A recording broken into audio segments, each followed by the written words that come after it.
When it comes to advising clients on retirement accounts and estate planning, one of the biggest mistakes I see is just assuming that if a trust is a beneficiary, if a trust is created for estate planning purposes, it's automatically assumed that the trust should be the beneficiary of an IRA, and that's not always the case, right? You want to view each case on a case by case basis. Is it right for the client in this case? And let me tell you why.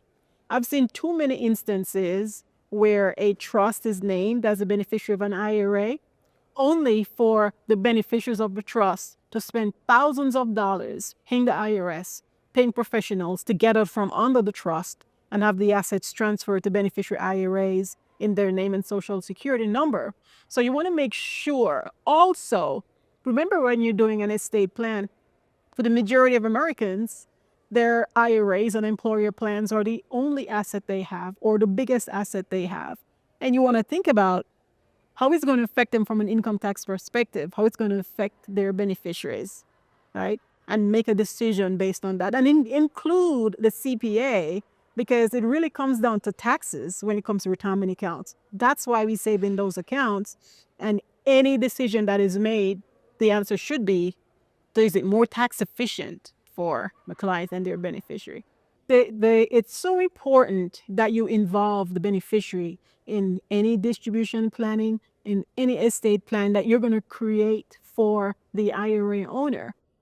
When you look at the statistics, it shows that the majority of individuals who own the lion's share of retirement savings, they are baby boomers, many with life expectancy of less than 10 years. And so the question becomes, does the beneficiary even know that they're the beneficiary? Does the beneficiary know what to do to maximize tax efficiency? Too many instances we're seeing where a beneficiary inherits an IRA, for instance, and think, oh, it's free money, I'm just going to take it and spend it, not thinking about the income tax impact. So those conversations have to be had with the account owner, with the beneficiary. If they don't want to include the beneficiary, they make sure they put measures in place to notify the beneficiary upon death. But regardless of what decision is made, you've got to ask yourself the question, not only how does it affect the IRA owner, but how does it affect their beneficiary as well? One of the most common mistakes that I see estate planners make when dealing with retirement accounts is failing to ensure that the beneficiary review their beneficiary designation form at least quarterly. At least annually, I should say. Quarterly is too much. At least annually, and definitely after every life event that affects the beneficiary designation. Now, the estate planner might think, oh, I told him that he needs to review the beneficiary designation form, but is the IRA owner really doing it? So you got to hold them accountable.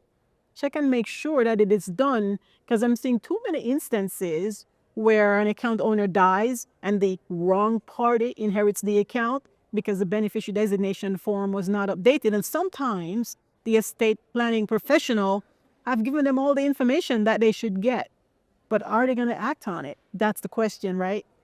Some of the best practices for completing beneficiary designation, number one is you want to make sure the custodian gets it, right?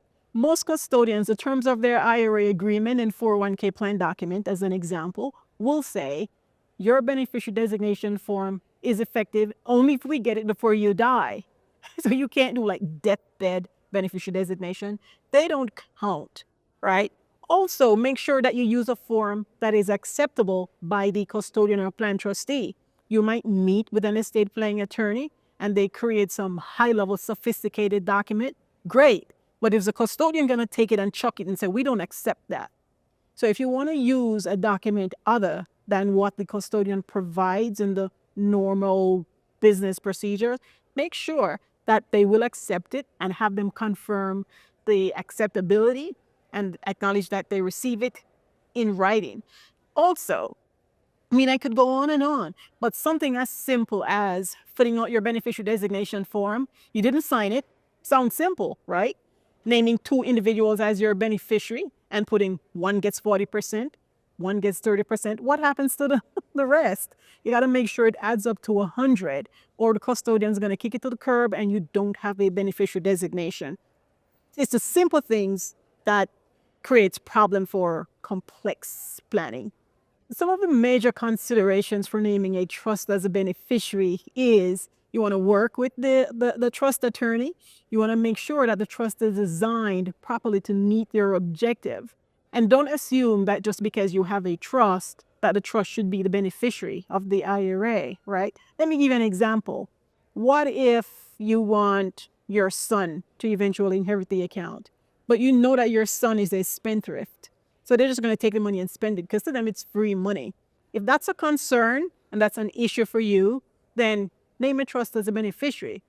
But here's where I see a lot of people go wrong with naming a trust as a beneficiary. And this is not me saying it.